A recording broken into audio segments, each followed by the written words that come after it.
Jello. The Jello program, starring Jack Benny with Mary Livingston and Phil Harris and his orchestra. The orchestra opens the program with Life Begins When You're in Love.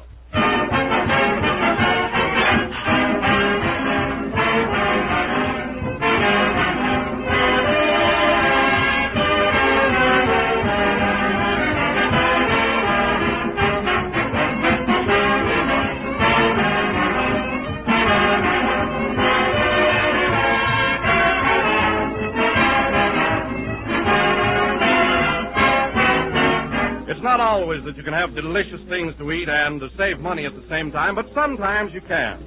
And Jello makes the most attractive desserts and salads you ever tasted, and Jello is amazingly inexpensive. It costs only a few cents a package. One package serves the average family generously, and they love it. Jello is America's favorite gelatin dessert, and no wonder. For only Jello brings you Jello's delicious extra-rich fruit flavor. Strawberry, raspberry, cherry, orange, lemon, and lime. All six are packed with that ripe fruit goodness, fresh and tempting and satisfying. So for that extra-rich fruit flavor, and for one of the most economical desserts you can serve, be sure to get genuine Jello. Don't accept any substitutes. Look for the big red letters on the box. They spell Jello.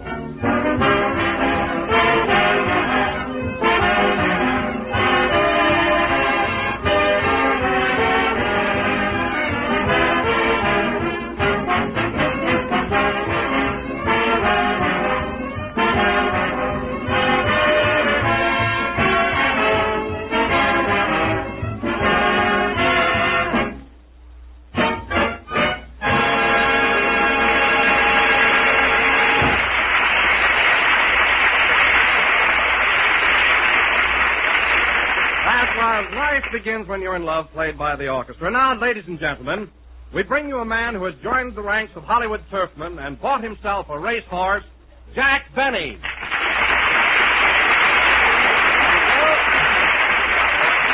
Thank you. Hello again, this is Jack Benny talking. And, Don, I don't know where you pick up all this information about me. Now, how did you find out that I bought a racehorse? Well, Jack, I was talking to Bing Crosby the other day, and he just happened to mention it. Oh, yes, Bing knows about it. As a matter of fact, I've been trying to put my horse in Crosby's stable, but it's too crowded.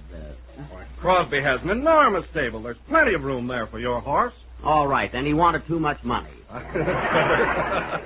I wouldn't pay him $80 a week to board my horse if he sang it to sleep every night. Oh, I'll find another place for him, all right. Oh, I'm sure you will. Oh, and Jack, you know I'm a pretty good rider, so if you ever need a jockey, think of me. I've got a horse, Don, not a 20-mule team. Why, your shadow alone would break his back. Say, Jack, how'd you happen to buy a racehorse? You don't know anything about horses. I don't, eh? Well, it might interest you to know, Phil, that I was kicked in the face at the age of 10. By a horse? Yes. How did that happen? Well, my father sent me out to feed him, and it was dark in the barn.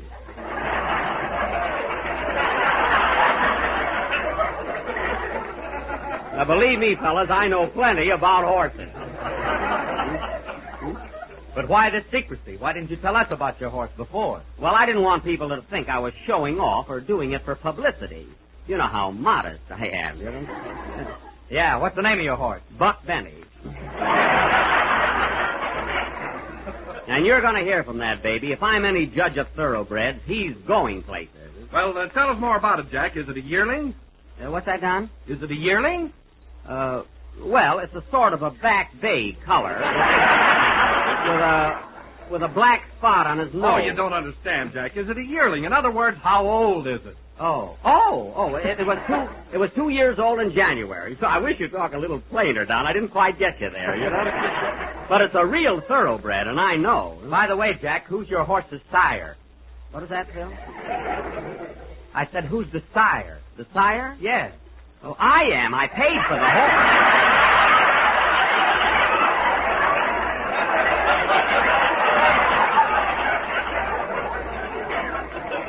What a silly question.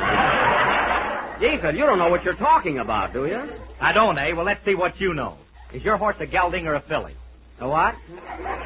Is it a gelding or a filly? Is it a gelding or a filly? Is it a gelding or a filly? trying to be smart, making up words. I'm not. I'm not making up words. Is it a gelding or a filly? In other words, is it a boy or a girl? It's a horse.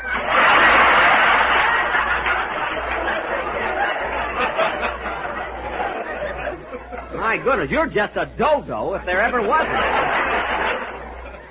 You won't be so smart when he wins the Irish sweepstakes. Have you got a trainer for him, Jack? A trainer? No, I just bought him a rowing machine. That'll keep him in shape, all right. A rowing machine? Well, that settles it. You don't know any more about horses than I know about music. Oh, I don't. I don't know anything about horses, eh? I used to be a trout. A trout? Yes, a trout, and I gave out plenty of good tips, believe me. You're a fine turf man. Yeah. How many legs has your horse got? My horse has 4 legs, Smarty. How do you know? I bought him a blanket with 2 pair of pants and shut up. Believe me, I'm sorry the whole thing came up. Hello, Jack. For heaven's sake, what's the matter now? Well, what would it be? Phil and Don found out that I bought a racehorse, and you can guess the rest. Have you boys been picking on Jack again? Oh, don't interfere, Mary. I can fight my own battles. Well, you fellas ought to be ashamed of yourselves. Jack knows more about horses than both of you put together. Yeah. He even tried to get Lady Godiva for a jockey. I did not. And why did you put blinkers on the horse? Oh, you're just making things up, that's all. So you've seen that nag of Jack's, huh, Mary? Oh, sure, a couple of times. Well, is it a good horse? What does it look like? Looks like any minute 2 men are going to step out of it.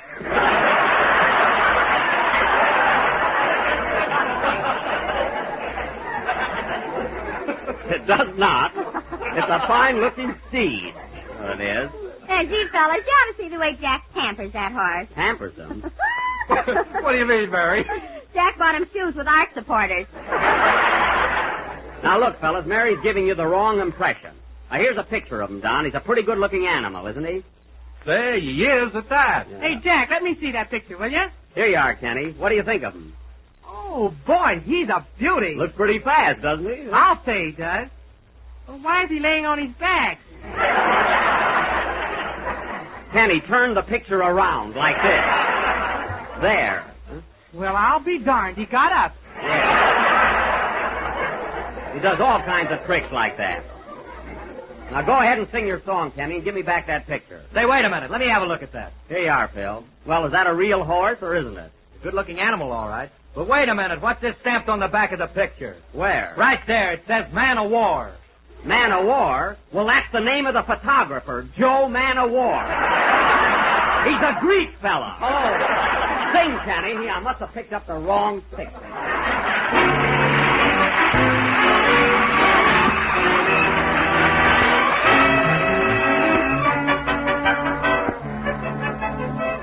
I fall in love with you every day. I fall in love with you same old way. Just like the first great moment long ago. I fall in love with you.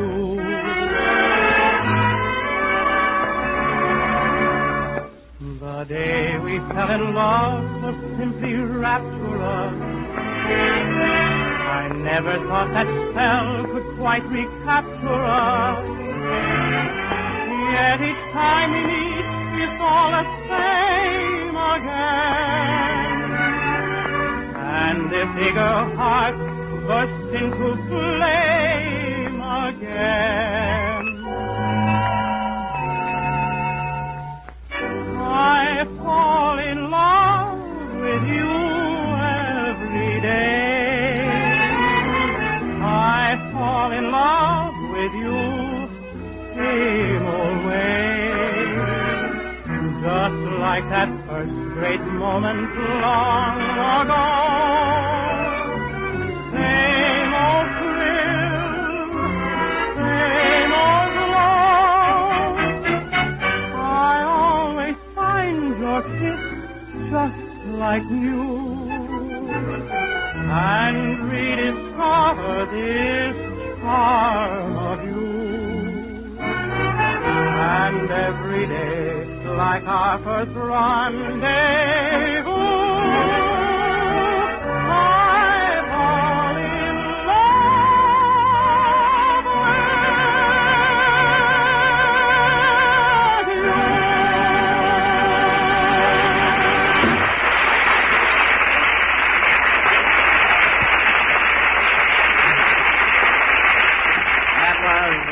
Kenny Baker singing I Fall in Love with You Every Day. That was a beautiful number, Kenny, and a very romantic thought. Thanks, Jack.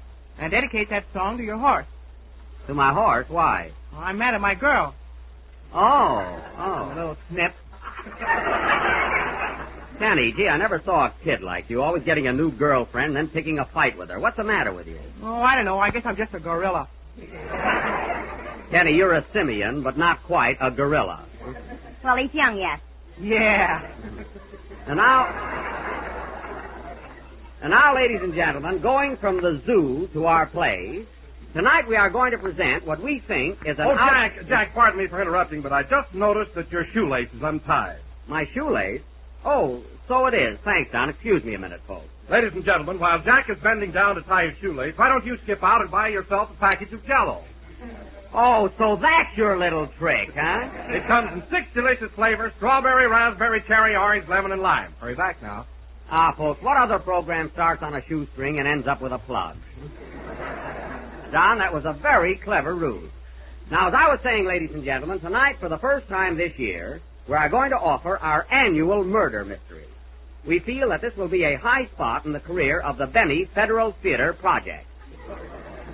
So now we will present a deep, dark mystery entitled Murder in the Library, or Book March to Spot.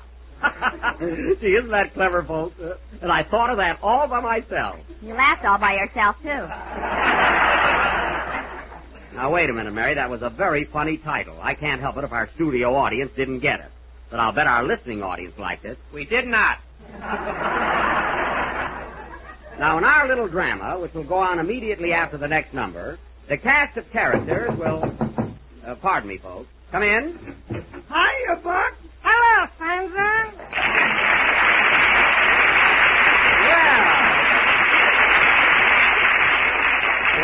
Well, if it isn't Damon and Pythia.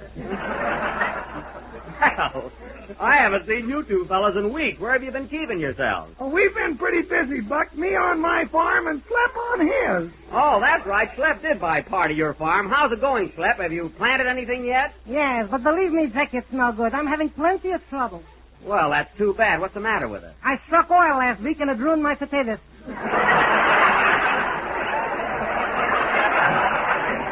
Oil? Why, that's great, isn't it? What kind of oil is it? Banana oil. He's trying to sell that property back to me. Oh, well, I don't blame him if it isn't good land. Well, he shouldn't complain. I gave him a rock-bottom price on it.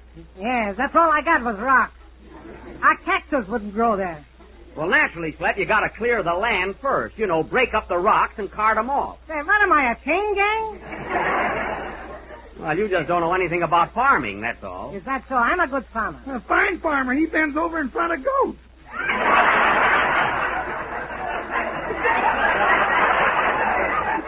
He does? Now, listen, Mr. DeWine. What about those rabbits you sold me? Oh, fine rabbits. Well, what about it? I sold you 2 of them, didn't I? That's the trouble. I still only got 2. Now, wait a minute, boys. Wait a minute. Look, boys, you can settle your own troubles when you get home. Let's talk about something else. Tell him about your horse, Jack. Oh, yes. You know, fellas, I bought a racehorse. That's right, Buck. I heard about that. Hey, I'll bet you he's a regular pumpoonie.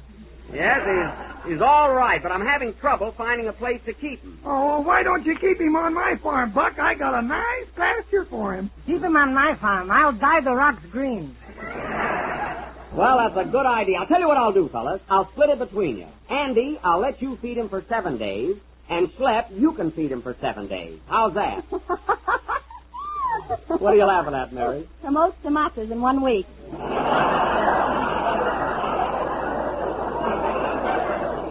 Never mind. How does that strike you, boys? Now, wait a minute, Buck. If I were you, I wouldn't let Schlepperman have that horse. Why not? He'll put rockers on it and give it to his kid. Well, I'll take a chance. Now, you each get him for 1 week, and I want you to take good care of him. He's a very delicate animal. Well, leave it to me, Buck. I'll take him first. Now, wait a minute, Henry. I want him for the first week. No, sir. I got to have him right now. I got a lot of plowing to do. Oh, that's fine for my racehorse. Say, how much are you guys going to charge me? Don't worry about it, Zeki boy. If he wins the Kentucky Derby, you'll break even. I thought so. Now, come over here a minute, boys. We'll talk this little deal over and down. Play something, Phil, while I do a little dickering. Now, look, boys, my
played by Phil Harris and his orchestra. Now, ladies and gentlemen, we will present our thrilling, baffling, spine-tingling melodrama entitled Murder in the Library, or Book March the Spot.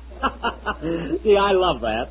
Boy, are you corny. Go away, Mary. Now, I will play the part of Police Captain O'Benny, as brave a blue coat as ever wore bulletproof undies.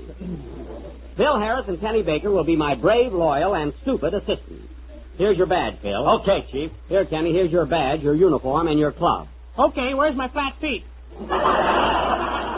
On the opposite end of your flat head. Oh, that's right.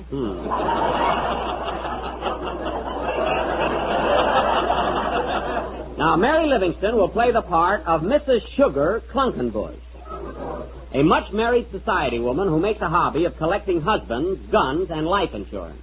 Gee, do I have to kill all my husbands? You've already killed 7 of them, Mary, and there's just 1 left. Oh, one little husband sitting on a fence. Boom, boom, boom. I shot him in the fence.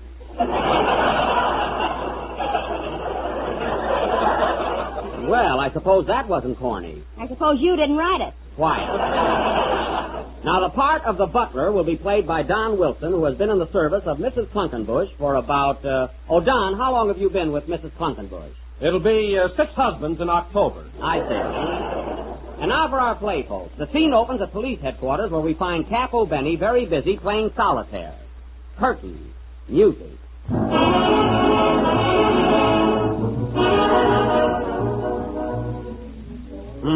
Now let's see. There's a jack of clubs. Here's a 7 of hearts. I'll put that on the jack. No, I won't do that. That would be cheating. Or should I? No, I won't. Hey, Cap. Yeah? What's the idea of playing solitaire with handcuffs on you? I don't trust myself. I need the ace of spades, and it's up my sleeve. I'll get it for you. Oh, no, you won't. Why, you dirty crook, I ought to put you in jail. Now, let's see. Is that the phone, Cap? It ain't a Swiss vaudeville act.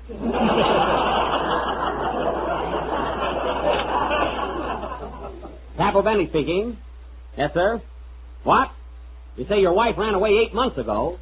Well, why didn't you report it sooner? Oh, you wanted to give her a good start. What? No, don't worry. I won't rush. Goodbye.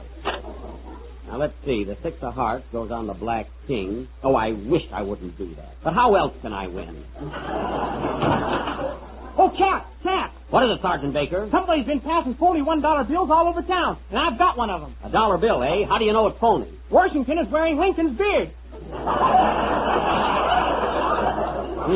Let me see that. You're right, and he's wearing Lincoln's hat, too. You think that's something? Turn the bill over. Good heavens, Carol Lombard is sitting on the Eagle. Nice work, Baker. We got to report this to Washington. Can you get any more of these bills? Yeah, my uncle makes them. Your uncle? Well, you better tell him to stop or else. Hey, Cap. What is it, Harris? You know the prisoner in cell 21 that sent his suit out to be pressed? Yes? Well, he was in it. I'll wait for that one. All right. Hang out the vacancy sign and don't annoy me. I'll take it. Hello, Capo Benny speaking. What? A murder? Yes, hold everything. We'll be right over. Hey, fellas, what do you know? We've got a murder. Hooray! We've got a murder. Yippee! I knew we'd get one if we waited long enough. Come on, fellas, let's go right over. Where are we going, Chief? Oh, darn it, I forgot to get the address. Gee, I hope they call back. That's a fine how do you do. We wait around all year for a murder, we get one, and you lose it. Wait, I know. It must be Mrs. Trunkenbush on Park Avenue. She married her 8th husband 2 months ago, and he's about due for his lead anniversary. Come on, boys. Let's go.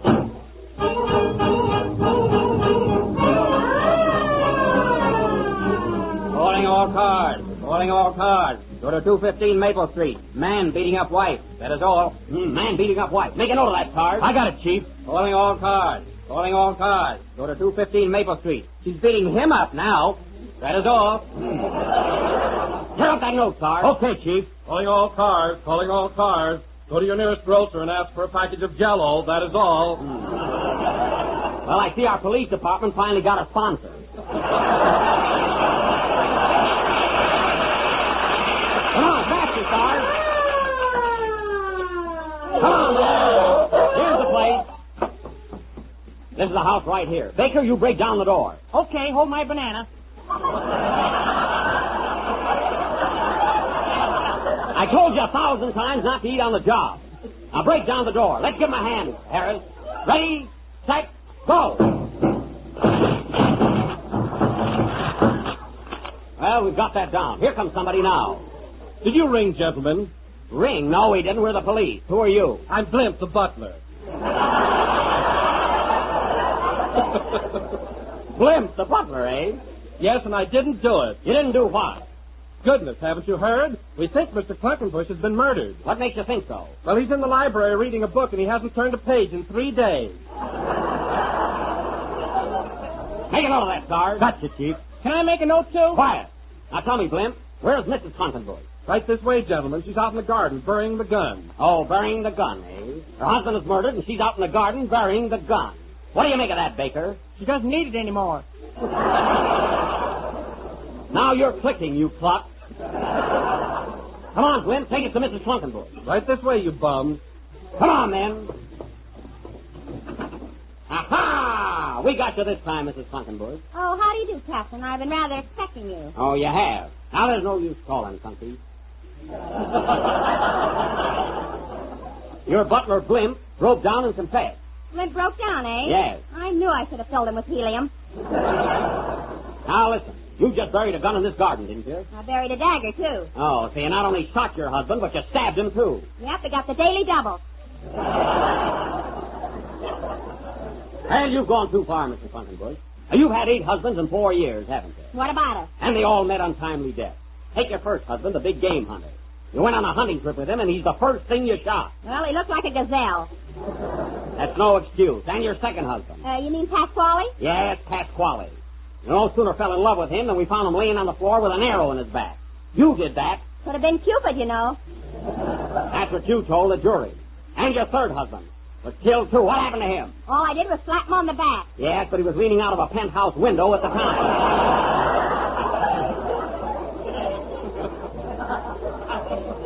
And what about your fourth husband? Oh, this is getting boresome. It is, eh? Oh, hello, Philsy. I didn't see you standing there. Hello, sweetheart. Sergeant Harris, do you know this woman? Yes, we're engaged to be married. I'm going to be her next husband. Well, congratulations and rest in peace. Now, let's go in and look at the body. Hey, Cap.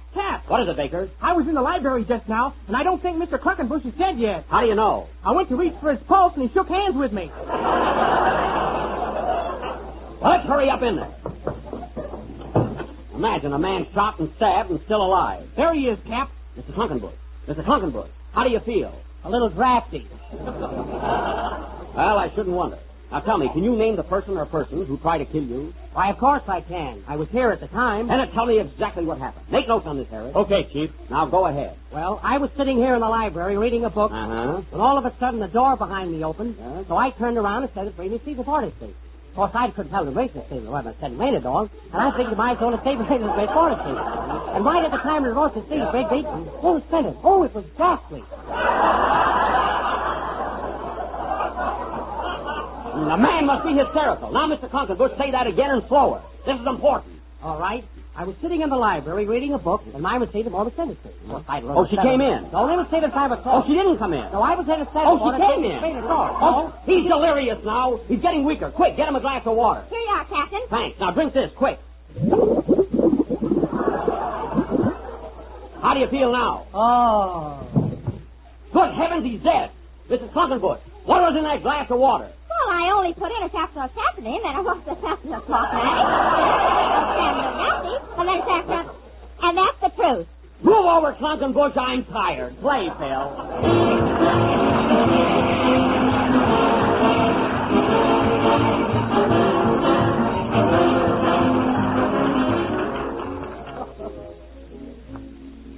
Everybody loves homemade ice cream that's rich and creamy smooth, grand ice cream. And here's a new and better way to make it. It's made with Jello freezing mix and made just perfect. For Jello freezing mix is a wonderful new product that gives you ice cream that's velvety and rich. It has a beautiful creamy texture that's simply grand, and it's amazingly quick and easy to prepare. Open a can of Jello freezing milk, add milk and some whipped cream, and turn the mixture into your freezing tray. Stir only once during the whole freezing process and take out 6 servings of delicious ice cream. One of your favorite flavors will be rich, smooth chocolate, the chocolate flavor that can't be beat. Then there's maple walnut, real vanilla, and fruit flavors that are real fruits in their own sweetened juices, strawberry, tutti frutti, and orange pineapple. There are 6 luscious flavors in all. If your grocer hasn't any in stock, he'll be glad to order it for you. So ask him tomorrow for Jello freezing mix. This is the last number of the 33rd program in the new Jello series, and we'll be with you again next Sunday night at the same time, when we will present our version of David O. Selznick's outstanding film production, The Adventures of Tom Sawyer. So be sure and listen in. And guess who's going to be Tom Sawyer, folks? No kidding, Jack. Are you going to be Tom Sawyer? Of course I am, Mary. Do you think you can have your face lifted by next Sunday? I think so, yes. Good night, folks.